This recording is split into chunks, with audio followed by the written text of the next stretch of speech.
میں ان کی وجہ سے آج ایک ایسی رسم کی نظر ہونے جا رہی ہوں جو ایک لڑکی کے لیے زندان کی قید جیسی ہے۔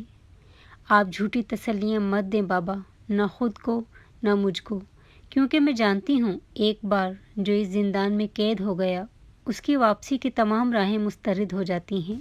بھررائی آواز میں انہیں حقیقت کا چہرہ دکھاتے وہ کسی کٹ پتلی کی مانند ان کے سینے سے لگی نظریں جھکا گئی تھی۔ وہ تو جانتی تک نہ تھی کہ اس کے بھائی نے کس کا خون کیا ہے، کس کے خون کے بدلے اسے ونی کیا جا رہا ہے، کس شخص کے حوالے اسے کیا جا رہا ہے۔ کاش ایک بار نظریں اٹھائے وہ اس شخص کو جانب دیکھ لیتی جس کی تپش بھری جھلسا دینے والی نظروں کی زد میں وہ خود کو محسوس کر رہی تھی۔ کچھ ماہ پہلے ہی تو وہ اپنی تعلیم مکمل کر کے گاؤں واپس آئی تھی اور آتے ساتھ اسے ایک جلتی آگ میں جھونکا جا رہا تھا اور اس پر جان نچھاور کرنے والا اس کا لالا نہ جانے کہاں غائب تھا۔ جو اس پر ایک آنچ برداشت نہیں کر سکتا تھا، آج اس کی وجہ سے ہی اسے ایک سزا سے نوازا جا رہا تھا۔ کچھ ہی پل میں وہ ارتضی شاہ کے نکاح میں آ گئی تھی۔ کسی بت کی مانند اپنی جگہ سے اٹھتے وہ اپنے بابا کی جانب دیکھنے لگی، جن کی سرخ آنکھیں ان کے ضبط کا پتہ دے رہی تھیں۔ کیا تمہیں یقین ہے اپنے لالا پر؟ وہ حلق میں آنسوؤں کا گولا نگلتے ہوئے اس سے پوچھ رہے تھے، جس نے شکوہ کن نظروں سے ان کی جانب دیکھا تھا۔ لالا پر یقین ہے، لیکن ان سے میرا رشتہ نہیں، کیونکہ وہ مجھے یہاں تنہا چھوڑ کے کہیں بھاگ گئے۔ اپنی بے گناہی ثابت کرنے کے بجائے چہرہ چھپا کر کہیں چھپ بیٹھے ہیں بابا۔ گل رخ کی آواز روندھی ہوئی تھی، ابھی وہ ان کے سینے سے لگتی جب کسی آہنی گرفت نے اس کی کلائی جکڑی۔ گل رخ درد کی شدت سے تڑپ اٹھی۔ بابا! بے ساختہ اس نے حاکم صاحب کو دیکھا، جن کا آگے بڑھتا قدم تھم گیا تھا۔ وہ شخص اس کی کلائی سختی سے جکڑے اسے کھینچتا ہوا اپنے ساتھ لے جا رہا تھا، اور وہ اس آس میں چیخ رہی تھی کہ ایک بار اسے اس کے بابا کے سینے سے لگنے دیا جائے۔ گاڑی کا دروازہ کھولتے ارتضی شاہ نے اس کے نازک وجود کو بے دردی سے اندر دھکیلا تھا۔ گل رخ کے چہرے سے چادر ہٹ چکی تھی، اس کا خوبصورت چہرہ سب کے سامنے عیاں ہو گیا تھا۔ ارتضی نے ضبط سے جبڑے بھینچے اس کی جانب کا دروازہ بند کرتے ڈرائیونگ سیٹ سنبھالی تھی۔ گل رخ تڑپتی ہوئی گاڑی کے سیاہ شیشوں سے اپنے بابا کو دیکھ رہی تھی، جن کے کندھے جھکے ہوئے تھے۔ وہ اپنے آنکھوں پر بازو رکھے رو رہے تھے۔ اتنے لاڈ سے پلی بیٹی کو ان کے سامنے ایسا کھینچتے ہوئے لے جایا گیا تھا جیسے وہ کوئی بھیڑ یا بکری ہو، اور وہ کچھ نہیں کر پائے تھے۔ بابا جانی، بابا جانی، مجھے لے جائیے پلیز۔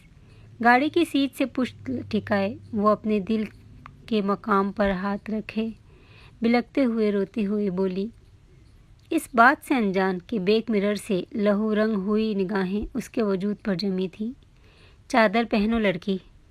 وہ جو آنکھیں بند کیے رونے میں مصروف تھی، اس بھاری سرد لہجے کو سنتے جلدی سے اپنی چادر سے اپنے وجود کو ڈھانپ گئی۔ اس شخص کی جانب دیکھنے کی ہمت ہوئی ہی نہیں تھی جس کی آواز اسے ماضی کے دریچوں کو کھولنے پر مجبور کر گئی تھی۔ لیکن وہ یہاں کیسے ہو سکتا تھا؟ اپنے لب دانتوں سے کچلتے وہ بنا آواز روتے آنے والے لمحات کے بارے میں سوچ رہی تھی۔ وہ جانتی تھی اب اس پر ظلم کی انتہا کر دی جائے گی جو اس کی نازک جان کی برداشت سے باہر ہوگا۔ شاہ حویلی کے اندر سے آتی بین کی آواز سنتے گاڑی میں بیٹھی گل رخ کا دل کانپا۔ اس نے گاڑی کے شیشے کے پار اس عالیشان حویلی کو دیکھا۔ اگلے ہی لمحے اس کی جانب کا دروازہ کھلا تھا۔ گل رخ تیزی سے اپنی نظریں جھکا گئی، پھر سے اس کی کلائی آہنی گرفت میں قید ہوئی تھی۔ حویلی کے اندر آتے اس جابر شخص نے اس کا ہاتھ چھوڑ دیا تھا اور لمبے ڈگ بھرتے اپنے کمرے کی جانب بڑھ گیا تھا۔ گل رخ نے اپنی کلائی پر سرخ انگلیوں کے نشان دیکھے، بھیگتی نم پلکوں کی جھالر اٹھائے سامنے دیکھا جہاں دو عورتیں اسے نفرت آمیز نظروں سے دیکھ رہی تھیں۔ یہ ہے حاتم خان کی بہن جس نے تمہاری بیٹی اور تمہاری بہو کو چھینا ہے، یہ اب سے تمہارے حوالے۔ شاہ نواز کی بات سنتے نرمین بیگم نے نفرت سے اسے دیکھتے، اس تک آتے اس کے بال جکڑتے زمین پر دھکا دیا تھا۔ گلرخ زمین پر گری تھی، کانچ کی چوڑیاں ٹوٹ کر اس کی سفید کلائی میں گھپ سی گئی تھیں۔ اس کی چیخ بے ساختہ تھی، جو حویلی کے بند کمرے میں اپنی بچی کو گود میں اٹھائے اس شخص کی سماعتوں تک بخوبی پہنچی تھی۔ اس نے آنکھیں میچتے اپنی بچی پر گرفت مضبوط کی تھی، جو اس میں اپنی ماں کو ڈھونڈ رہی تھی۔ گلرخ ابھی زمین سے اٹھتی جب شازمہ بیگم اس تک آتے، اسے سیدھا کرتے، اس کے سرخ و سفید نرم و ملائم رخسار پر زوردار تھپڑ مار گئی تھی۔ گلرخ درد کی شدت سے پھر چیخی تھی۔ شاہ نواز خان وہاں سے نکلتے چلے گئے تھے۔ گلرخ کا ہونٹ کا کنارہ پھٹ چکا تھا۔ آج تک اس کے بابا نے اس پر ہاتھ نہیں اٹھایا تھا، اسے ہمیشہ ہاتھ کا چھالا بنائے رکھا تھا۔ یہاں سب اس پر ایسے ٹوٹ پڑے تھے جیسے وہ کوئی مردہ ہو جو درد جیسے احساس سے ناآشنا ہو۔ وہ لبوں پر قفل لگائے ان کے زوردار تھپڑوں اور ٹھوکروں کو برداشت کر رہی تھی، جبکہ وقتاً فوقتاً وہ ضبط کھوتے چیخ اٹھتی تھی اور اس کی دلسوز چیخیں کسی کے دل پر چابک جیسا وار کر جاتی تھیں۔ بس کر جاؤ، اماں کیا جان لو گی اس کی؟ بدلہ لینا ہے تو اس کے بھائی سے لو، اس پر کیوں ظلم ڈھا رہی ہو؟ نفیسہ جو اپنے بچے کو سلاتے اب نیچے آئی تھی، گلرخ کے نیم بے ہوش وجود کو دیکھتے زوردار آواز کے ساتھ کہتے ہوئے اس تک آتے اسے ان دونوں جابر عورتوں سے بچا گئی۔ اس کا بھائی تو بغیرتوں کی طرح کہیں جا چھپا ہے، ونی میں آئی ہے یہ لڑکی، اسے ونی کی طرح سے سلوک کیا جائے۔ نفیسہ تم مت بولو بیچ میں کچھ، اس کی وجہ سے میری بیٹی مجھے چھوڑ کر چلی گئی، میری نواسی اپنی ماں کے آنچل سے محروم ہو گئی۔ شازمہ بیگم کا بس نہیں چل رہا تھا، گلرخ کی سانسیں سینے سے کھینچ لیں۔ وہ اسے مارنے کے لیے آگے بڑھ رہی تھی جب نفیسہ نے ان کا ہاتھ روکا۔ اماں، آپ ہی کی موت ایسے ہی لکھی تھی، ان کی زندگی اتنی ہی تھی، خدا را رحم کھائیں، موت کا گھر ہے، یہاں تماشا مت کریں۔ نفیسہ نے ان کا ہاتھ جھٹکتے سرد لہجے میں کہتے ملازمہ کو بلایا تھا، جس نے بھاگتے ہوئے اس کی جانب آتے گلرخ کے وجود کو سہارا دیا تھا۔ گلرخ نے تشکر بھری نظروں سے نفیسہ کی جانب دیکھا، جس نے اس کے چہرے پر آئے بالوں کو پیچھے کرتے اس کے زخمی گال کو دیکھتے اپنی ماں اور تائی کو کوسا تھا، جنہوں نے ظلم کی ہر حد پار کر دی تھی۔ کیا بدتمیزی ہے یہ! ارتضی شاہ 6 مہینے کی دعا کو کاٹ میں لٹا رہا تھا جب دھڑام سے دروازہ کھلنے کی آواز پر گرجا۔ سامنے نفیسہ کو دیکھتے اس نے لب سختی سے بھینچے۔ کیا کر دیا ہے آپ نے یہ سب؟ مجھے آپ سے امید نہیں تھی بھائی۔ نفیسہ نفی میں سر ہلاتے ہوئے شکوہ کن لہجے میں بولی، کیا کر دیا ہے میں نے؟ دعا کے اوپر چھوٹا سا کمفرٹر ڈالے وہ سنجیدگی سے گویا ہوا، جبکہ اچھی طرح واقف تھا کہ وہ کس بارے میں بات کر رہی ہے۔ آپ بھی اپنے بھائی کی طرح بن گئے ہیں، جس کے لیے عورت پر ہاتھ اٹھانا معمولی سی بات ہے۔ آپ ایک جیتی جاگتی انسان کو اس گھر میں باندی بنا کر لے آئے ہیں۔ آپ کی سماعتوں نے اس کی چیخیں تو سنی ہی ہوں گی، اسے بے دردی سے مارا جا رہا تھا بھائی، اور یہ وہی لڑکی تھی میرے خیال سے جس پر آپ ایک آنچ نہیں برداشت کر پاتے تھے، جسے ذرا سی چوٹ پہنچانے کی پاداش میں آپ نے اپنے آپ کو سزا دی تھی۔ نفیسہ جیسے اس کے سارے زخم ادھیڑ گئی تھی۔ اس نے لہو رنگ آنکھیں لیے اس کی جانب دیکھا۔ ماضی کو ماضی رہنے دو نفیسہ، آج میں جیو، آج وہ میری بیوی کے قاتل کی بہن ہے، ونی ہو کر آئی ہے ادھر۔ اپنی پشت پر ہاتھ باندھے وہ سرد مہری سے گویا ہوا۔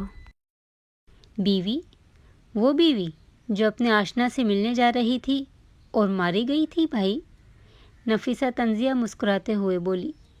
کیا چاہتی ہو نفیسہ تم؟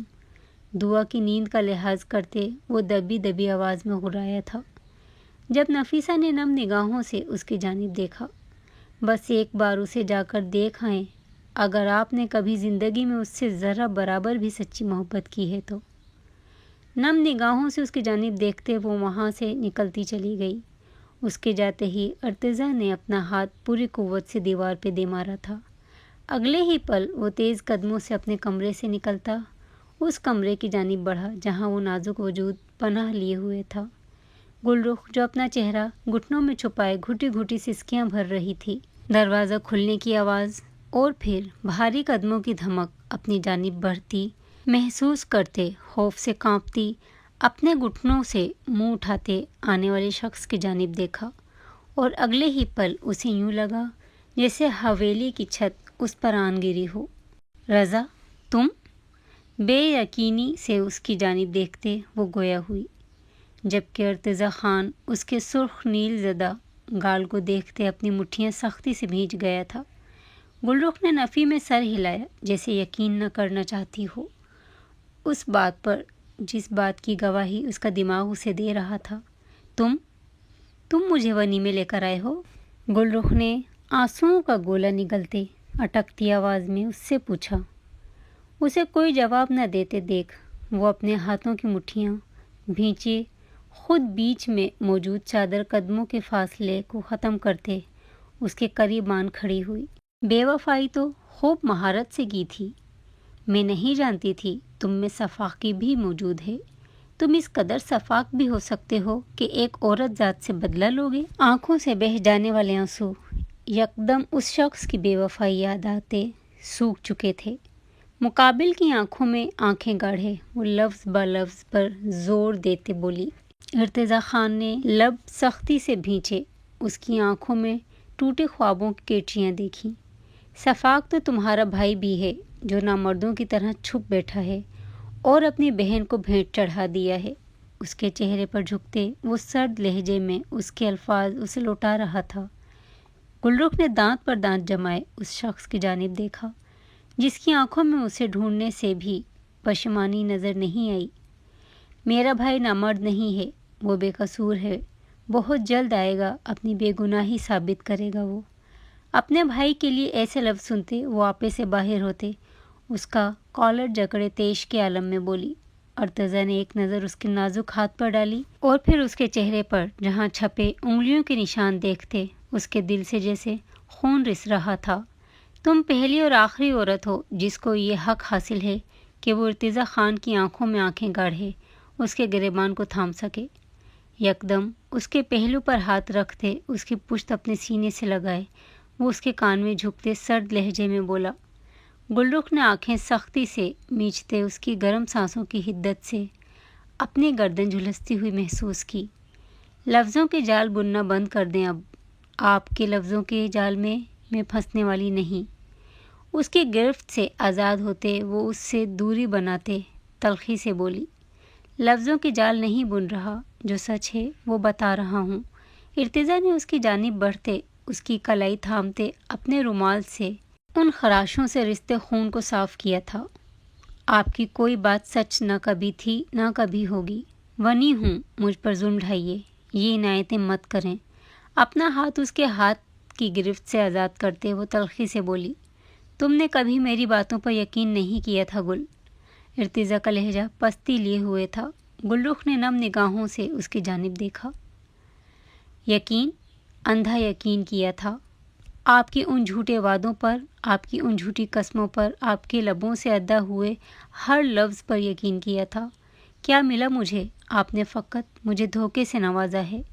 رضا شاہ، تسلیم کریں آپ ظالم جابر انسان ہونے کے ساتھ ساتھ بے وفا اور دھوکے باز انسان بھی ہیں۔ تسلیم کریں، مت دیکھیں یوں اس طرح مجھے آپ کی یہ آنکھیں فریب میں ڈوبی نظر آتی ہیں۔ مت دیکھیں رضا۔ اس کے گریبان کو ہاتھوں میں جکڑے وہ جھنجھوڑتے ہوئے ہذیانی انداز میں بولی۔ ارتضیٰ نے ضبط سے اس کی جانب دیکھا۔ یہ دوائی لگا لینا، وہ واپس اپنے خول میں قید ہوتے سخت لہجے میں کہتا پلٹا۔ جب گل رخ نے دوائی اٹھاتے اس کی پشت پر دے ماری۔ ماضی کو ماضی ہی رہنے دیں رضا شاہ، میرے لالا آئیں گے اور میں چلی جاؤں گی یہاں سے۔ مجھے آپ کی شکل تک دیکھنا گوارا نہیں ہے اور نہ ہی آپ کی زوجیت میں رہنا۔ ارتضیٰ اس کے اس ننھے اور ناکام وار پر رکا تھا مگر پلٹا نہیں تھا۔ جب گلرخ اس کی پشت کو تکتے بھرائی آواز میں لہجے میں بلا کی نفرت سموئے ہوئے بولی۔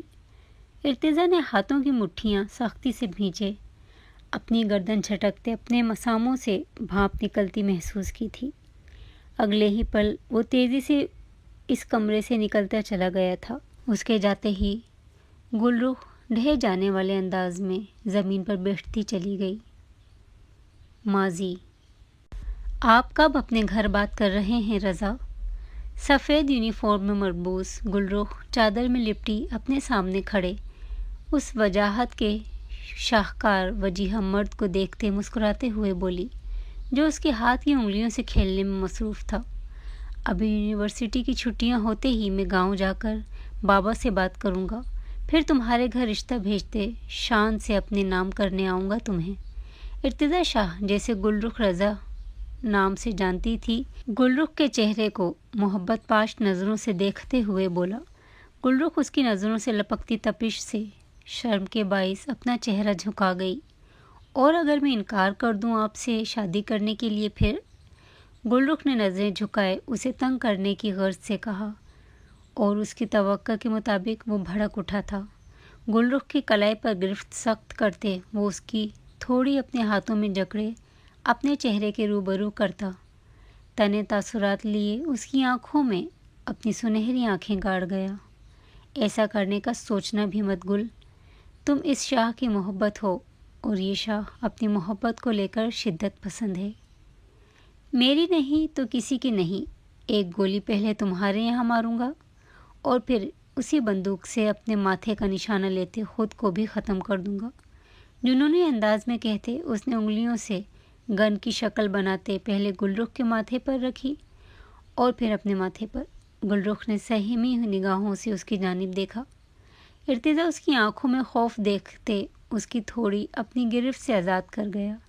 میں نے کتنی بار کہا ہے آپ سے کہ مجھ سے اس طرح بات مت کیا کریں، آپ نہیں سنتے میری رضا، مجھ سے بات مت کیجیے گا۔ خفگی سے اس کی جانب دیکھتے وہ اپنی جگہ سے اٹھتے جانے لگی، جب ارتضیٰ نے اس کی کلائی جکڑتے اسے اپنی جانب کھینچا۔ گلرخ کی کلائی میں موجود کانچ کی چوڑیاں اس کی سخت پکڑ کی باعث اس کی کلائی میں ٹوٹتے گھپ سی گئی تھیں۔ گلرخ نے درد بھری سسکی بھرتے نم نگاہوں سے اس کی جانب دیکھا، جو اس کی ذرا سی تکلیف پر خود تڑپتے اس کی کلائی جکڑے کانچ کی چوڑیاں اتارتے بے دردی سے زمین کی نظر کر رہا تھا۔ رضا بس چھوٹی سی خراش ہے، آپ میری چوڑیاں کیوں پھینک رہے ہیں؟ گلرخ نے اپنی چوڑیوں کو زمین پر دیکھتے اسے روکنا چاہا۔ آئندہ تم ایسی کوئی چیز نہیں پہنو گی جس سے تمہیں تکلیف پہنچے، ارتضیٰ نے سنجیدگی سے کہا۔ پر تکلیف تو آپ نے پہنچائی ہے مجھے۔ گلرخ کی زبان سے فوراً سے یہ الفاظ ادا ہوئے۔ اس نے زبان تلے دانت دباتے ارتضیٰ کی جانب دیکھا، جو سرد نگاہوں سے اسے دیکھتے اپنا ہاتھ دیوار پر پوری قوت سے مار گیا تھا۔ ایک بار نہیں، اس نے نہ جانے کتنی بار اپنا ہاتھ دیوار پہ دے مارا تھا۔ گلرخ حیرت و بے یقینی کے حصار سے نکلتے چیختے ہوئے اس کا ہاتھ تھام گئی، جس سے باقاعدہ خون رس رہا تھا۔ پاگل ہو گئے ہیں آپ رضا، اپنے آپ کو کیوں چوٹ پہنچا رہے ہیں؟ گلرخ اس کے ہاتھ پر اپنا رومال باندھے نم آواز میں بولی، تمہیں تکلیف پہنچانے کی وجہ میں بنوں تو لعنت ہے پھر میری محبت پر۔ ارتضیٰ اپنی تکلیف پر اس کے یوں تڑپ اٹھنے پر مسرور سا ہوتے ہوئے بولا۔ گلرخ اپنی دوستوں کی پکار سنتے اس نے نم شکوہ کی نگاہوں سے اس کی جانب دیکھا تھا اور وہاں سے بھاگتی چلی گئی۔ اس کی خاموشی اس بات کا ثبوت تھی کہ وہ اب اس سے خفا ہے۔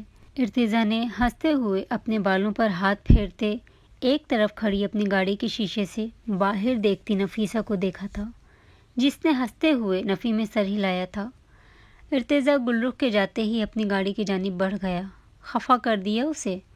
اس کے گاڑی میں بیٹھتے ہی نفیسہ نے اس سے پوچھا۔ زیادہ دیر خفا نہیں رہ سکتی، مان جائے گی، گلرخ کو یاد کرتے ارتضیٰ نے مسکراتے لہجے میں کہا۔ واہ واہ، میرا بھائی تو گودے گودے ڈوب چکا ہے اس لڑکی کے پیار میں کہ اس کی ذرا سی تکلیف پر خود کو تکلیف دے بیٹھا ہے۔ نفیسہ نے تالیاں بجاتے اسے داد دی، جسے سر کو خم دیتے اس نے وصول کی تھی۔ گاؤں جانا ہے آج، ہمارا آپی کا نکاح ہے آج، بابا نے کہا ہے شام سے پہلے پہلے حویلی پہنچنا ہے۔ نفیسہ نے یکدم یاد آنے پر اسے اطلاع دی۔ نکاح ہمارا کا اتنی جلدی؟ ارتضیٰ اس کی بات پر حیران ہوا۔ ہم باقی باتیں وہاں جا کر پتہ چلیں گی۔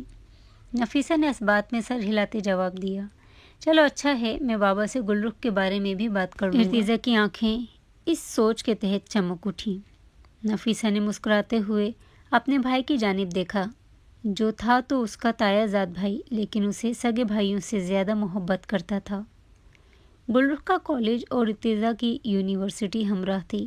کچھ عرصے پہلے گل رخ نے اس کالج میں داخلہ کروایا تھا، جہاں پہلے ہی دن وہ ڈری سہمی سی ارتضیٰ شاہ کے دل کی گہرائیوں میں اترتی چلی گئی تھی۔ شہد رنگ آنکھوں میں گھبراہٹ کا عنصر لیے وہ ادھر ادھر دیکھتی ارتضیٰ خان کو اپنا اسیر کر گئی تھی۔ ارتضیٰ کو اپنا پہلو خالی ہوتا محسوس ہوا۔ اس کا معمول بن گیا تھا روز گل رخ کو اپنی نظروں کے حصار میں رکھنا۔ گل رخ پہلے پہل تو اس کی نظروں کا محور خود کی ذات کو بنے دیکھ نظر انداز کر جاتی تھی، لیکن آخر کب تک کرتی؟ دھیرے دھیرے اسے اس کی تپش بھری نظروں کی عادت سی ہو گئی۔ ارتضیٰ نے دیدار کے بعد اپنا قدم دوسری منزل کی جانب بڑھانا چاہا، جب اسے آگے سے نو لفٹ کا بورڈ ہری جھنڈی دکھاتا ہوا محسوس ہوا، لیکن اس نے بھی کوششیں نہیں چھوڑیں۔ وہ گل رخ سے بات کرنے کا کوئی موقع ہاتھ سے نہیں جانے دیتا تھا۔ دونوں میں بات چیت بڑھی۔ ارتضیٰ کی جانب سے تو محبت کا آغاز ہو چکا تھا۔ گل رخ کے دل میں اس شخص نے تب گھر کیا جب اسے یونیورسٹی کے کچھ لڑکے تنگ کرنے کی کوشش کر رہے تھے، اور تب نہ صرف اس نے ان لڑکوں کو دھن کر رکھ دیا تھا، بلکہ اپنی محبت کا اعتراف کرتے گل رخ کے دل کو اپنی جانب موڑ گیا تھا۔ دونوں کی محبت دھیرے دھیرے پروان چڑھ رہی تھی، جس کا اختتام شاید جدائی تھا۔ شاہ حویلی میں اس وقت موت کا سا عالم تھا۔ ایک طرف عروسی لباس میں سجی وہ گھر والوں کی نفرت بھری نگاہوں کا حصار بنی بیٹھی تھی۔ پوچھو اس بدبخت سے، کہاں ہے وہ شخص جس کا ناجائز خون یہ اپنی کوکھ میں سنبھالے بیٹھی ہے؟ کہاں ہے وہ؟ اس کے کہنے پر اس کے اتنے بڑے گناہ کو معاف کرتے ہم اسے اس شخص کے حوالے کر رہے تھے۔ شازمہ جو تمہاری بیٹی کے بقول اس سے محبت کرتا تھا، کہاں ہے وہ اب؟ مہمان اور خاندان والے جو اس قدر جلد نکاح پر پہلے ہی مجھے شک بھری نظروں سے دیکھ رہے تھے، وہ تھوکتے ہوئے گئے ہیں مجھ پر۔ رب نواز شاہ نے نفرت آمیز نگاہوں سے امارہ کے ہچکولے کھاتے وجود کو دیکھتے گرجتے ہوئے کہا۔ نفیسہ ایک طرف کھڑی اپنے آنسوؤں پر بند باندھ رہی تھی، جبکہ ارتضیٰ سنجیدگی سے سینے پر ہاتھ باندھے کھڑا یہ سب دیکھ رہا تھا۔ بابا مجھے معاف کر دیں، میری غلطی نہیں ہے، اس نے مجھے اپنے جال میں پھنسایا تھا، بابا پلیز مجھے معاف کر دیں۔ لرزتا وجود لیے وہ شدت سے روتے ہوئے ان سے معافی مانگ رہی تھی۔ کیسے معاف کر دوں تمہیں اب کون اپنائے گا؟ صرف بدنامی کا سیاہ دھبا بن کر رہ گئی ہو تم شاہ خاندان میں۔ کہاں سے لاؤں ایسا لڑکا جو تمہیں تمہاری اس ناجائز اولاد کے ساتھ قبول کرے؟ اس سے بہتر ہے کہ تم مر جاؤ، یہ اٹھاؤ گن اور ختم کر لو خود کو۔ بے تاثر لہجے میں غراتے ہوئے وہ کہتے ہوئے اس کی جانب اپنی گن پھینک گئے۔ فرش پر بیٹھی امارہ نے گن اپنے ہاتھوں میں تھامی۔ شازمہ بیگم کا دل اچھل کر حلق میں آیا۔ انہوں نے بہتی نگاہوں سے رب نواز شاہ کی طرف دیکھتے ایک نظر ایک کونے میں کھڑے ارتضیٰ پر ڈالی۔ رک جاؤ امارہ، اور بولی، نواز صاحب ہے لڑکا، وہ کر لے گا شادی، اپنی بیٹی کے ہاتھ سے گن چھینتے بلند آواز میں کہتے ارتضیٰ کی جانب بڑھی تھی۔ ارتضیٰ نے انہیں اپنی جانب بڑھتے دیکھ نفی میں سر ہلایا۔ رب نواز شاہ نے شاہ نواز شاہ کی جانب دیکھا۔ نرمین بیگم خاموشی سے یہ سب دیکھ رہی تھیں۔ نہیں چاچی، ارتضیٰ نے ان کے قریب آنے پر دھیمی آواز میں نفی میں سر ہلایا تھا، لیکن ان کا اگلا قدم اسے پتھر کا بت بنا گیا تھا۔ وہ اس کے پیروں میں جھکتی اس کی پیروں پر ہاتھ رکھتے اسے بہتے نگاہوں سے دیکھ رہی تھیں۔ پلیز بیٹا، میری بچی کو اپنا لو، تم ہی ایک آس بچی ہو میری، گود اجڑ جائے گی بیٹا، میری خالی جھولی بھر دو، اسے اپنا لو بیٹا، میری گود اجڑنے سے بچا لو بیٹا، میں تمہارے پاؤں پڑتی ہوں۔ اولاد کی محبت انسان کو کس کس در پر لے آتی ہے۔ وہ بے بس اپنی اولاد کی زندگی کے لیے خود سے رتبے اور عمر دونوں میں چھوٹی شخص کے پیروں میں گری اس سے اپنی بچی کی زندگی مانگ رہی تھیں، جبکہ ساکھ نگاہوں سے ان کی جانب دیکھ رہا تھا۔ دل دہائیاں دے رہا تھا کہ آپ کی گود اجڑنے سے بچانے کی خاطر اس کی محبت اجڑ جائے گی، لیکن ضمیر اس ماں کو اپنے پیروں میں گرے دیکھ ملامت کر رہا تھا، اور پھر اس نے اپنے دل کی دہائیوں کو نظر انداز کرتے اس ماں کی گود اجڑنے سے بچانے کی خاطر اپنی محبت اجاڑ دی تھی۔ نفیسہ کے آنسو بے ساختہ آنکھوں سے بہہ نکلے۔ عمارہ بھی شدت سے رو دی۔ اس نے جھک کر شازمہ بیگم کو اپنے پیروں سے اٹھاتے محض اس بات میں سر ہلایا تھا، اور کچھ ہی پل بعد گلرخ کی جگہ عمارہ اس کی زوجیت میں آتے اس کے کمرے میں موجود تھی۔ یہ شادی جیسے ہوئی آپ جانتی ہیں، پلیز مجھ سے کوئی اور امید مت رکھیے گا عمارہ۔ میں آپ کے بچے کو تسلیم کرنے کو تیار ہوں، لیکن اپنا آپ کے حوالے نہیں کر سکتا، نہ ہی آپ کو اپنا بنا سکتا ہوں۔ میرے دل میں کوئی اور بستی ہے جس سے میں آج بے وفائی کر چکا ہوں۔ کمرے میں آتے ایک نظر عمارہ پر ڈالے، سنجیدگی سے کہتے۔ وہ بیڈ کے کونے میں لیٹتے گلرخ کو یاد کرتے اپنی نم آنکھیں صاف کر گیا، جبکہ عمارہ بھی بیڈ کے دوسرے کنارے پر ٹکی اپنے آنسو بار بار صاف کر رہی تھی۔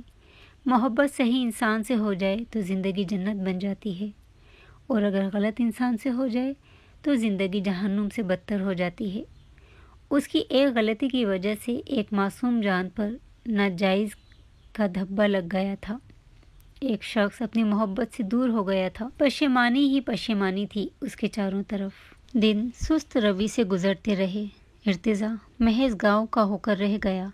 شہر جا کر اس کا سامنا کرنے کی ہمت نہیں ہوئی تھی، تو دوسری جانب گلرخ پر جیسے ساتوں آسمان آن گرے تھے۔ یقین کرنا مشکل تھا کہ محبت کا دعوے دار بے وفائی کر گیا ہے۔ ارتضیٰ کو یونیورسٹی نہ آتا دیکھ اس نے اس کے دوست سے اس کے بابت پوچھنا چاہا۔ آگے سے جو خبر اسے دی گئی وہ اس نازک جان کو اذیت کے بھنور میں جھونک گئی تھی۔ اسے یقین نہیں آ رہا تھا کہ واقعی وہ شخص دغا باز تھا۔ یقین تو تب ہوا جب اس کی اپنی بیوی کے ہمراہ ایک تصویر میں دیکھا۔ محبت کا مینار دھڑ دھڑ کر کے ٹوٹا تھا۔ اب تو کوئی شک بچا ہی نہیں تھا کہ وہ شخص واقعی بے وفائی کر گیا ہے۔ اس کے سارے وعدے، ساری قسمیں جھوٹی تھیں۔ ایک ہفتہ وہ ہاسٹل میں بیمار رہی تھی۔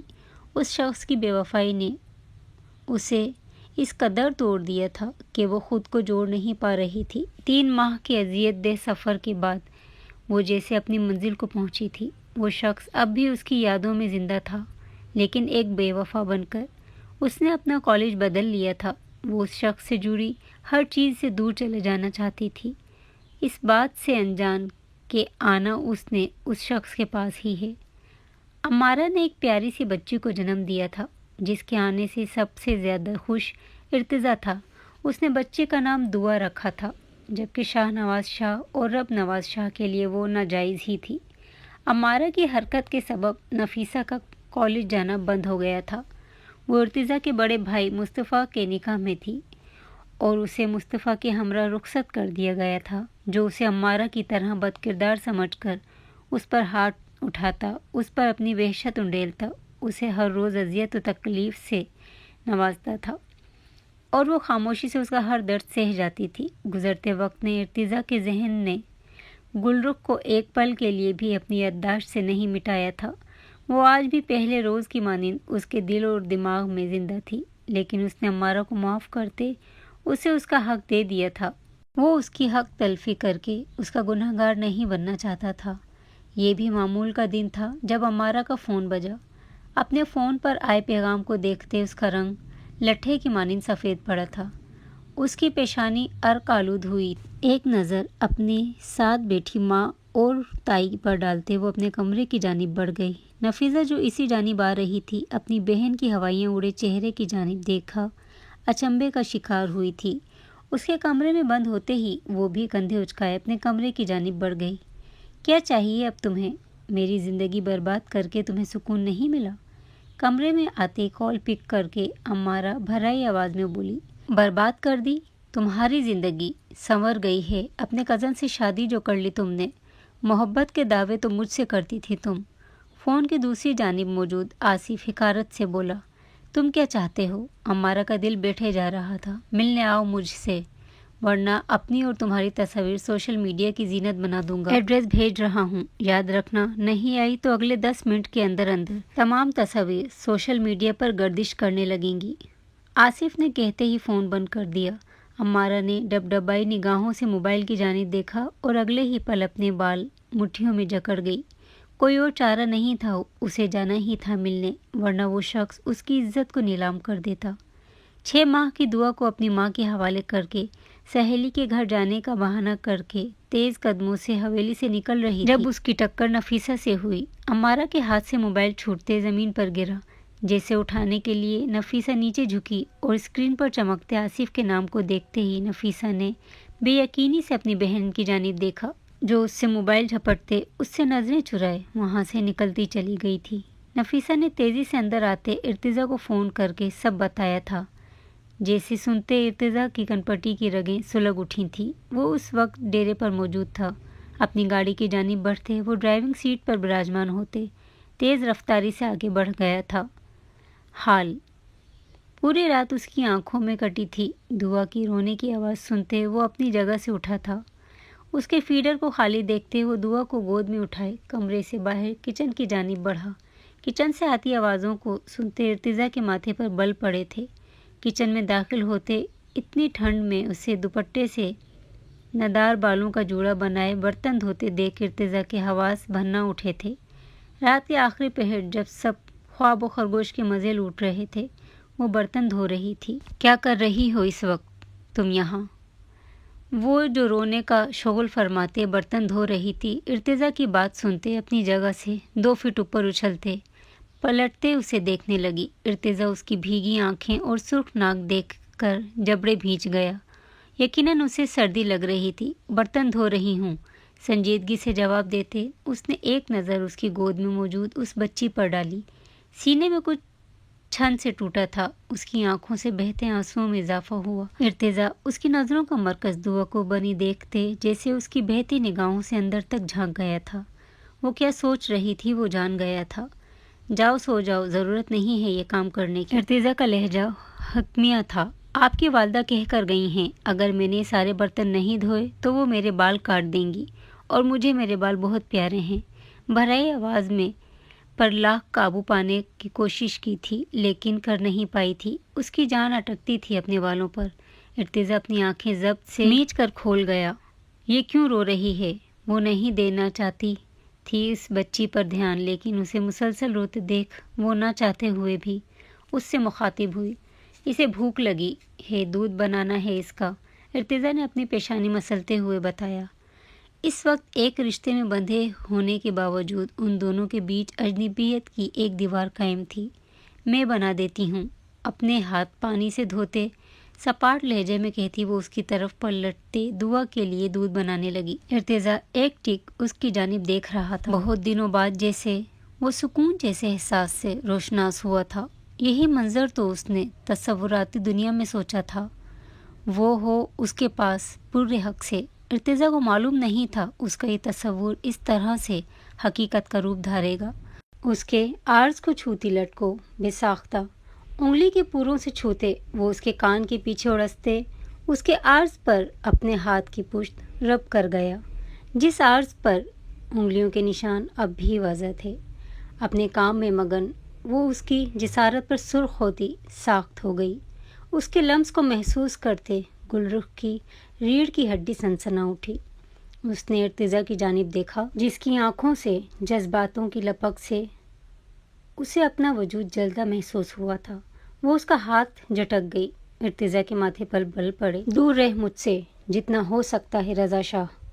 اس سے دوری بناتے وہ فیڈر دعا کے لبوں سے لگا گئی، جس نے اپنے ہاتھوں سے فیڈر تھامتے خود پینا شروع کر دیا تھا۔ گلرخ اس کی حرکت پر مسکرا گئی، لیکن جلد ہی اس کی یہ مسکان سمٹ سی گئی۔ کیوں دور رہوں میں تم سے؟ گلرخ کی کلائی جکڑے اسے اپنے بے حد نزدیک کرتے وہ اس کے چہرے پر اپنی سلگتی سانسیں چھوڑتے ہرایا۔ گلرخ نے اس کا سرد چہرہ دیکھتے ہوئے تھوک نگلا۔ کیونکہ میں ونی ہوں۔ گلرخ نے ہمت نہ ہارتے ہوئے اس کی آنکھوں میں آنکھیں ڈالے جواب دیا۔ بیوی ہو میری، نکاح کیا ہے تم سے، زوجیت میں آئی ہو۔ جب چاہے جیسے چاہوں جہاں چاہے تمہیں چھو سکتا ہوں اور تم روک نہیں سکتی مجھے۔ میرا حق لینے سے؟ اس کے جواب پر اس کا چہرہ تن اٹھا تھا۔ سرد لہجے میں اسے باور کرایا کہ وہ اس پر حق رکھتا ہے، اور کر ہی کیا سکتے ہیں؟ پہلے بے وفائی، پھر صفاقی اور درندگی، بس زبردستی ہی رہ گئی تھی، وہ بھی کر لیجیے گا۔ میرے دل میں موجود نفرت بھی بتدریج بڑھتی چلی جائے گی۔ اپنی کلائی آزاد کروانے کی صحیح کرتے وہ دانت پیستے ہوئے بولی۔ جب وہ اپنا ہاتھ اس کی پشت سے گزارتے ضبط کھوتے، اس کے لبوں کو اپنی گرفت میں لیتے، اسے زبردستی کا صحیح مطلب بتا گیا تھا۔ وہ ایک ہاتھ سے اس پر گرفت اس قدر مضبوط کیا ہوا تھا کہ گلرخ لاکھ مزاحمت کے باوجود اس کی گرفت سے نکلنے سے قاصر تھی۔ اسے اپنی سانسیں ٹوٹتی ہوئی محسوس ہو رہی تھیں۔ اس کے سینے پر وار کرتے اس نے اس سے آزادی لینی چاہی۔ جب وہ اس کی بند ہوتی سانسوں کا خیال کرتے، اس کی گردن پر جھکتے گہرا سانس اس کی سندلی سی مہک میں بھرتے، اس کی گردن پر اپنے دانت گاڑ گیا۔ گلرخ جو گہرے سانس بھرتے اپنی سانسیں بحال کر رہی تھی، ارتضا کی اس جسارت پر سر سے پاؤں تک کانپ اٹھی تھی۔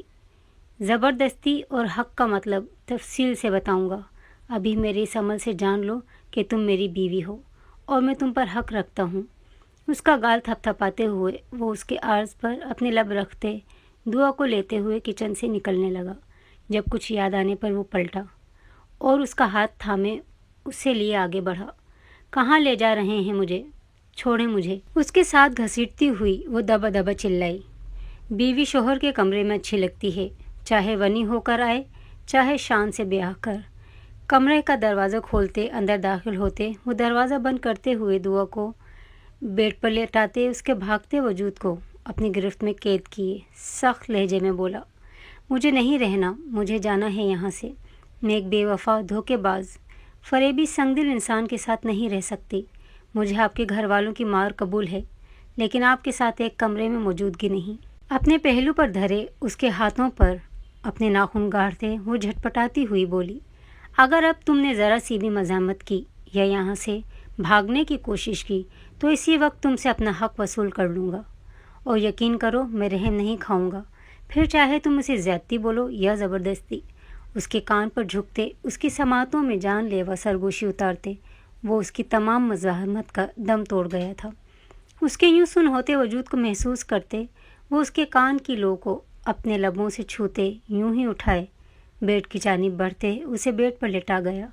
گلرخ نے نم نگاہوں سے اس کی جانب دیکھا، جس نے بیڈ کے دوسرے جانب آتے ہی اپنی جگہ سنبھالتے تمام لائٹس بند کرتے ہوئے سائیڈ لیمپ جلایا، اس کے چہرے کو اپنی نظروں کے حصار میں لیا۔ گلرخ اپنا رخ موڑتے اس کی جانب اپنی پشت کر گئی۔ آنسو تیزی سے آنکھوں سے بہہ نکلے۔ اس شخص کی یہ عنایتیں، یہ قربت، آنکھوں میں جھلکتی محبت اس کی بے وفائی پر پردہ تو نہیں ڈال سکتی تھی۔ دوسری جانب وہ اس کی پشت کو بے بسی سے تکتے اپنے لب باہم سختی سے بھینچ گیا۔ آسان نہیں تھا سب کچھ۔ پہلے محبت چھین لی گئی، اب جب ملی تو اپنی ہی بیوی کے قتل کے عوض اسے ملی۔ وہ اسے بے وفا سمجھتی ہے، اس کی کسی وضاحت پر یقین نہیں کرے گی، لیکن اب وہ اسے اپنے گھر والوں کے ظلم کی نظر نہیں ہونے دے گا۔ کچھ فیصلہ انسان پل میں لیتا ہے۔ ایک فیصلہ اس نے لے لیا تھا کہ اب جب اس کی محبت اسے مل ہی گئی تھی تو وہ اسے فرسودہ رسم کی بھیٹ چڑھاتے اسے مزید خود سے دور نہیں کرے گا۔ ماضی: تم نے مجھے یہاں کیوں بلایا ہے آصف؟ گاؤں کے گنجان آباد حصے میں، جہاں سے کچھ قدم کی دوری پر گھنا جنگل تھا۔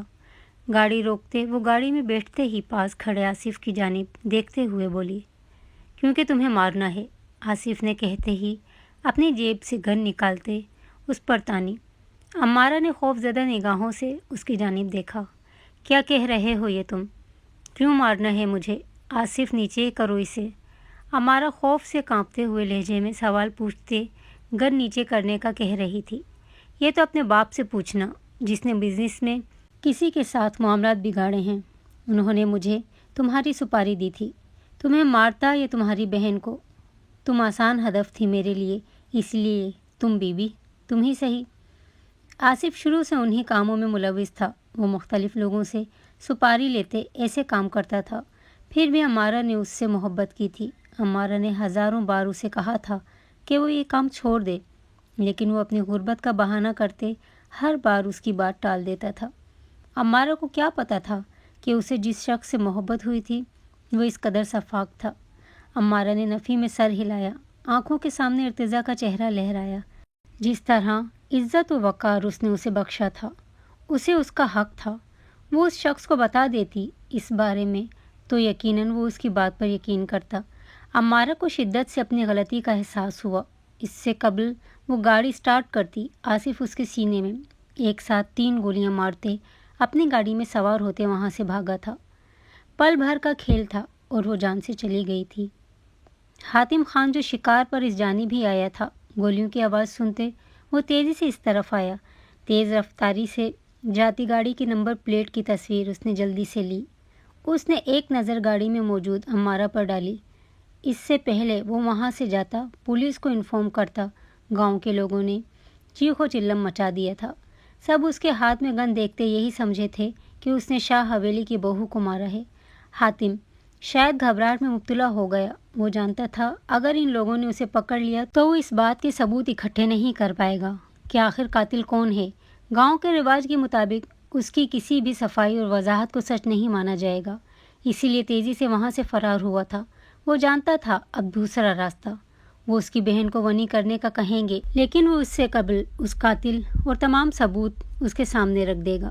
شہر سے انٹر مکمل کر کے وہ حویلی آئی تھی۔ اسے یہاں آئے ہوئے تقریباً 1 ہفتہ گزر گیا تھا۔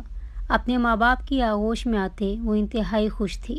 ابھی بھی وہ اپنے پرندوں کے پاس بیٹھی ہوئی تھی جب حویلی میں مچے شور کو سنتے ہوئے وہ تیزی سے لاؤنج میں آئی تھی، جہاں سامنے ہی اس کی ماں یہ بین ڈال رہی تھی کہ اس کے لالا نے کسی کو مار دیا تھا۔ وہ شدید خوف میں مبتلا ہوئی تھی۔ لالا حویلی میں نہیں تھے اور نہ ہی حکیم صاحب نے اس ہفتے گھر کا رخ کیا تھا۔ تقریباً 1 ہفتے بعد اس کے بابا کے خاص ملازم چچا ظفر نم نگاہوں سے اس کی جانب دیکھتے ہوئے اس کے ہاتھ میں موت کا پروانہ رکھ گئے تھے کہ اسے ونی کیا جا رہا ہے۔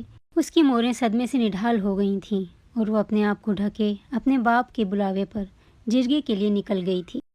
جرگے میں اپنے سامنے حکیم خان کو دیکھتے ارتضیٰ کو اضطراب نے آن گھیرا تھا۔ وہ اس لڑکی سے جڑے ہر شخص کو جانتا تھا، سمجھ گیا تھا یا تو یہاں سے اس کی محبت کو ونی کیا جائے گا یا پھر خون کی ہولی کھیلی جائے گی۔ اسے عمارہ کے مرنے پر ذرا افسوس نہیں تھا۔ اس کی سوچ کے مطابق وہ عورت اس کی زوجیت میں ہوتے ہوئے اپنے آشنا سے ملنے گئی تھی۔ اگر کوئی اور اسے نہ مارتا تو شاید وہ خود اس کے اپنے ہاتھوں سے جان لے لیتا۔ اور پھر جب گلرخ آدمیوں سے بھرے جرگے میں آئی، اس کے بالوں کی بے پردگی کے سبب ہر آدمی کی اٹھتی اس پر نظریں اس کے وجود میں انگارے سے بھر گئی تھیں۔ نکاح ہوتے ہی وہ شدید تیش میں اس کی جانب بڑھتے اسے اپنی گاڑی میں ڈال گیا تھا۔ اس کی چادر کا سڑک جانا، خود سے لاپرواہی برتنا ارتضیٰ کے ضبط کا امتحان لے رہا تھا۔ حویلی آتے ہی وہ چند گھنٹوں سے درہم برہم ہوئی اپنی زندگی کو سوچتے اپنے کمرے کی جانب بڑھ گیا۔ اس نے اس کی چیخوں کو سنتے اپنے دل کو مضبوط کرنا چاہا تھا۔ وہ اسے محض ونی سمجھنا چاہتا تھا، لیکن دل میں موجود سوئی محبت انگڑائی لیتے بیدار ہوئی تھی۔ اب جب بیدار ہو ہی گئی تھی تو اس محبت کو آنچ دیتے زندہ رکھنا تھا۔ دوسری جانب شہر میں موجود آصف کے بارے میں معلومات حاصل کرتے حاتم کو جب یہ بات معلوم ہوئی تھی کہ اس کی بہن کو ونی کر دیا گیا ہے، وہ بے بسی کی انتہا پر پہنچتے فقط خود پر ضبط کے کڑے پہرے بٹھا گیا تھا۔ اسے اب جلد از جلد آصف کے بارے میں معلوم کرنا تھا۔ حال اپنے اوپر ٹھنڈا ٹھار پانی گرتے محسوس کرتے وہ ہڑبڑاتے ہوئے اٹھ بیٹھی۔ اپنے چہرے پر ہاتھ پھیرتے اس نے سمجھنے کی کوشش کی کہ اس کے ساتھ ہوا کیا ہے۔ جب اسے کچھ سمجھنے کا موقع دیے بنا شازمہ بیگم اس کی بال گدی سے جکڑے اسے بیڈ سے کھڑا کر گئی۔ تیری اتنی ہمت، تو میری بیٹی کی جگہ لے۔ ہمت کیسے ہوئی اس کی جگہ پر اس کے شوہر کے پہلو میں سونے کی، کوشش کرنے کی؟ اس کمرے میں آئی کیسے تو؟ انتہائی حقارت سے کہتے ہوئے وہ اس کے عارض پر تھپڑ مار گئی۔ گلرخ کے حواس جھنجھنا اٹھے، آنسو متواتر آنکھوں سے بہہ نکلے۔ وہ میرے شوہر ہیں۔ اب نہ جانے کہاں سے اتنی ہمت آئی تھی کہ وہ انہیں جواب دے بیٹھی اور اپنے لیے مشکل کھڑی کر بیٹھی۔ شازمہ بیگم تیش سے پاگل ہوتی ہوئی اس کے عارض پر در تھپڑ مارتے، اس کے چیخنے چلانے گڑ گڑاہٹ کو نظر انداز کرتی اسے لیے لاؤنج میں آئیں۔ اسے فرش پر پھینکتے وہ گہرے سانس بھرنے لگیں۔ فرش پر گری گلرخ ہچکیاں بھرتے ہوئے زوردار آواز کے ساتھ رونے لگی۔ جاؤ کینچی لاؤ، اس کے بال کاٹتے، اس کی خوبصورتی میں کمی کرو، میرے داماد کو پھنسانا چاہتی ہے اپنی خوبصورتی کے جال میں۔ شازمہ بیگم نے ملازمہ کو کینچی لانے کا کہتے ہوئے اس کے وجود پر ٹھوکر ماری تھی، جو دوپٹے سے ندار، بے پردہ، یوں سب کے سامنے اپنے آپ کو حد درجہ بے بس محسوس کر رہی تھی۔ اس نے نفی میں سر ہلایا۔ پلیز مت کریں، رحم کھائیے۔ گڑ گڑاتے ہوئے وہ ان سے فریاد کرتی، انہیں روکنے کی کوشش کر رہی تھی، جب شازمہ بیگم اس کے بال گدے سے جکڑے نفرت آمیز نظروں سے اسے دیکھنے لگی۔ اس سے قبل وہ اس کے بال کاٹتی، نفیسہ چیختی ہوئی ان تک آتے ان کے ہاتھ سے کینچی تھام گئی۔ پاگل ہو گئی ہیں کیا آپ؟ اماں، آپ کیا کرنا چاہ رہی تھی؟ آپ خدا کو مانیں، رحم کھائیں۔ روز اپنی بیٹی کو پٹتے دیکھتی ہیں، تڑپتے دیکھتی ہیں، پھر بھی مظلوم پر ظلم کرتے میرے لیے عذاب بنا رہی ہیں۔ مکافات عمل سے ڈریں اماں، ڈریں، ہوش میں آ جائیں، پاگل مت بنیں۔ گل رخ کے وجود کو اپنے سینے سے لگائے وہ روتے ہوئے بولی۔ تنگ آ گئی تھی اپنی ماں کو اس طرح دیکھتے ہوئے۔ اس کی ماں اپنی بیٹی کی جدائی میں ذہنی توازن کھو بیٹھی تھی۔ تم اس کی طرفداری کر رہی ہو جو تمہاری بہن کی جگہ لینے کی کوشش کر رہی تھی۔ یہ تمہاری بہن کے حق پر ڈاکہ ڈال رہی تھی۔ شازمہ بیگم بیٹی کے یوں گل کی طرف داری کرنے پر بھڑک اٹھی۔ آپی کی جگہ یہ نہیں چھین رہی، اس کی جگہ آپی نے چھینی تھی۔ آپ نے آپی کو زبردستی بھائی پر تھوپا تھا۔ بیٹی کے ہر عیب پر پردہ نہیں ڈالتے اماں، جہاں وہ غلط ہو، جہاں وہ اپنی عزت کے ساتھ گھر کی عزت بھی خراب کر دینے والے راستے پر گامزن ہو جائے، اسی وقت بیٹی کے قدموں میں بیڑیاں ڈال دینی چاہیے۔ اس کے ہر عیب کو چھپانا نہیں چاہیے۔ اس نے نہیں چھینا کسی کا بھی مقام، بلکہ اس کا مقام چھینا تھا آپ نے، آپی نے۔ وہ آپا کھوتے ہوئے انہیں حقیقت کا آئینہ دکھا گئی۔ شازمہ بیگم کے لفظ ختم ہوتے وہ خاموشی سے وہاں سے نکلتی چلی گئی۔ پانی لاؤ۔ ان کے جاتے ہی نفیسہ نے ملازمہ کو پانی لانے کا کہا۔ گل رخ کے وجود کو سہارا دیتے اٹھاتے اس نے صوفے پر بٹھایا۔ ملازمہ کے پانی لانے پر نفیسہ نے اس کے لبوں سے گلاس لگایا تھا۔ وہ ایک سانس میں سارا پانی پی گئی۔ پلیز مجھے جانے دیں یہاں سے، مجھے میرے بابا کے پاس جانا ہے۔ کوئی اچھا نہیں ہے یہاں، یہاں سب بہت بے رحم ہیں، سنگ دل ہیں۔ وہ اپنے آنسو صاف کرتے ہوئے ہچکیاں بھرتے ہوئے بولی۔ بھائی بھی نہیں ہیں اچھے؟ نفیسہ نے محبت سے اس لڑکی کو دیکھتے ہوئے پوچھا۔ اس کے عارض پر چھپے نشان دیکھتے اسے رحم آیا تھا۔ وہ سب سے زیادہ ظالم ہیں، دھوکے باز، فریبی، جھوٹے، بے وفا۔ ارتضیٰ کو یاد کرتے وہ بھرائے آواز میں بولی۔ بھائی بے وفا نہیں تھے اور نہ ہیں۔ نفیسہ کے کہنے پر اس نے چونکتے ہوئے اس کی جانب دیکھا، جو اسے تمام حقیقت سے واقف کرواتی چلی گئی۔ اسے بے وفائی ہی تو کہتے ہیں۔ سب کچھ سننے کے بعد اس کے آنسوؤں کی شدت میں اور اضافہ ہوا تھا۔ یہ بے وفائی نہیں، مجبوری تھی۔ بھائی کی جگہ خود کو رکھتے ہوئے سوچو، ایک ماں تمہارے پیروں پر گرے، تم سے فریاد کرے تو تم کیا کرو گی؟ محبت کو چنو گی یا اس ماں کے خالی دامن کو بھر دو گی؟ نفیسہ نے اس سے سوال پوچھا جس کا جواب شاید وہی تھا جو ارتضیٰ نے کیا۔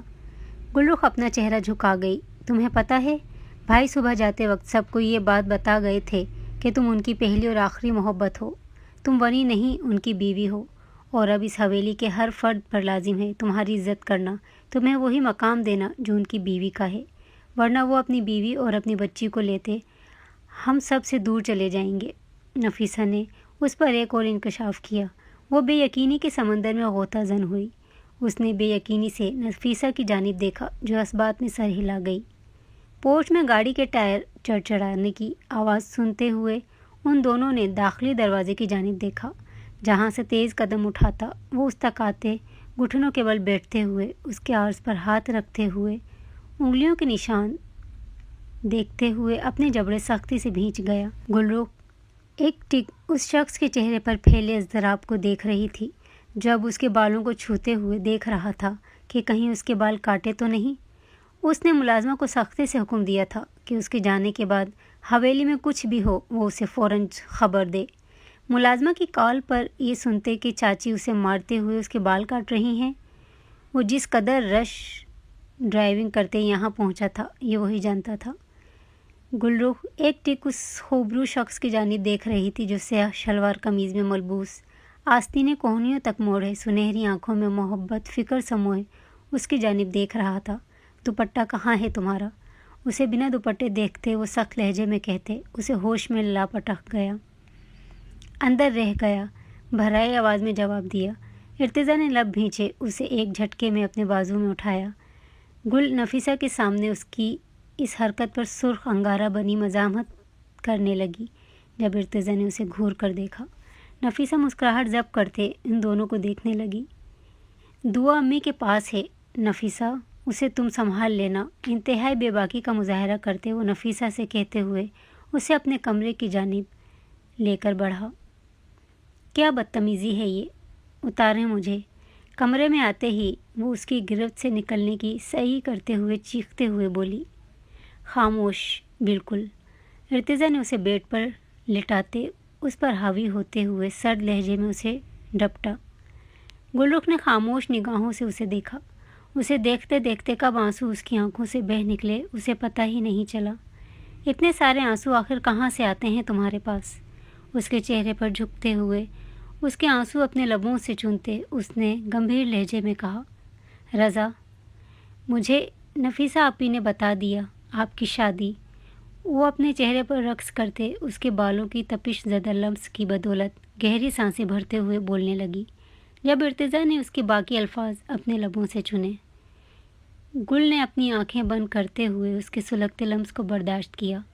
اس کی سانسوں کو آزادی بخشتے وہ اس کے عارض پر اپنے رب رکھتے، جیسے اس کے ہر درد کا مداوع کر رہا تھا، اس کے زخموں پر مرہم رکھ رہا تھا۔ ابھی کچھ مت کہنا، اچھا ہے تم سچائی سے واقف ہو گئی ہو۔ اب مجھے میری محبت کو اپنے نام کرنے دو کہ اس وصل کے لیے میں تڑپا ہوں۔ تمہیں پانے کی تڑپ میری رگ رگ میں بس چکی ہے، خمار زدہ لہجے میں کہتے ہوئے وہ اس کی سانسوں پر ایک بار پھر قابض ہوتا اس کے وجود میں گم ہوتا چلا گیا۔ گلرخ بھی اپنی ہر مزاحمت تک کرتے اپنے آپ اسے سونپ گئی۔ خان حویلی کے باہر ہوتے شور و غل نے خان حویلی کے مکینوں کی نیند بھگ سے اڑائی تھی۔ وہ جو گل کو اپنے حصار میں قید لیے کافی عرصے بعد گہری نیند سویا تھا، شور نے اس کی نیند میں خلل ڈالا۔ گلرخ بھی بیدار ہوتے ہوئے ایک نظر اس کی جانب دیکھتے ہوئے اس سے اپنی نظریں پھیر گئی تھی۔ اس کی قربت میں رنگی، اس کی خوشبو میں بسی وہ ارتضیٰ کو انتہائی خوبصورت لگ رہی تھی۔ ارتضیٰ کا دل تھا اس کے حسن کو سراہے، لیکن باہر کے بڑھتے شور نے اس کا موڈ غارت کیا۔ لیٹی رہنا ایسے ہی، میں آ رہا ہوں، خبردار جو یہاں سے اٹھی۔ گلرخ کو بیڈ سے اٹھتا دیکھ وہ اسے وارن کرنے والے انداز میں کہتا اپنا کرتا پہنے باہر کی جانب بڑھا۔ گل کیوں اس کی بات سنتی؟ تجسس کھائے جا رہا تھا کہ آخر باہر ایسا کیا ہے۔